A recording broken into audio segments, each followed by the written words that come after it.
শিহাব শাহীন পরিচালিত এবং অপূর্ব অভিনীত গোলাম মামুন একটি ওয়েব সিরিজ ওটিটি প্ল্যাটফর্মে মুক্তি পেতে চলেছে, যার ট্রেলার মুক্তি পেয়েছে। আজকে কথা বলবো সেই সম্পর্কে। এটি একটি ক্রাইম থ্রিলার ওয়েব সিরিজ, যা মূলত বুকের মধ্যে আগুন এই সিরিজের মূল ক্যারেক্টার গোলাম মামুনের নিয়ে একটি স্পিন অফ সিরিজ বলা যেতে পারে। সিরিজে অভিনয় করেছেন অপূর্ব অ্যাজ গোলাম মামুন, সাবিলা নূর অ্যাজ পুলিশ অফিসার রাহিম, সুষমা সরকার অ্যাজ গোলাম মামুনের বোন, এছাড়াও ইমতিয়াজ বর্ষণ সহ প্রমুখ। ট্রেলার দেখে অনুমান করা যায় এখানে দুটি খুন হচ্ছে, যার একটি সাসপেক্ট হিসেবে জড়িয়ে পড়ছে গোলাম মামুন অর্থাৎ অপূর্বের ক্যারেক্টার, এবং সে খুন না করা সত্ত্বেও তাকে কাস্টাডিতে নেওয়া হচ্ছে। পরবর্তীতে সে পালিয়ে যাচ্ছে এবং তাকে ধরার চেষ্টা করা হচ্ছে। এই খুনের পিছনে রয়েছে অনেক বড় বড় ব্যক্তির হাত, যাদের নাম সামনে আসলে সরকারের পতন ঘটতে পারে। ট্রেলার সম্পর্কে বলি, এই সিরিজের ট্রেলার বেশ লেন্থি, তবুও এর মধ্যে গল্প রিভিল হয়নি।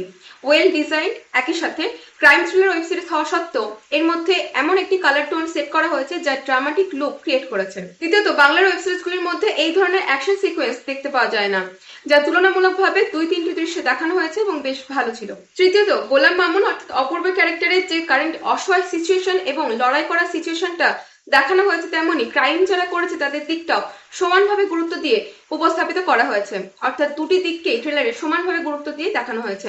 আশা করা যায় সিরিজের মধ্যেও আমরা এমনটা দেখতে পাবো। তারপরে পাওয়ারফুল ডায়লগ ডেলিভারি এবং ব্যাকগ্রাউন্ড মিউজিকের সদ্ব্যবহার সম্পূর্ণ ট্রেলারটাকে একটা আলাদা আকর্ষণীয় করে তুলেছে। এই সিরিজটি মুক্তি পাচ্ছে 13ই জুন। সিরিজটি রিভিউ পেতে চ্যানেলটি সাবস্ক্রাইব করে রাখতে পারেন। দেখা হচ্ছে পরবর্তী ভিডিওতে। আজকের ভিডিওটি ভালো লাগলে অবশ্যই লাইক, শেয়ার এবং কমেন্ট করতে ভুলবেন না। ভালো থাকুন, অসংখ্য ধন্যবাদ।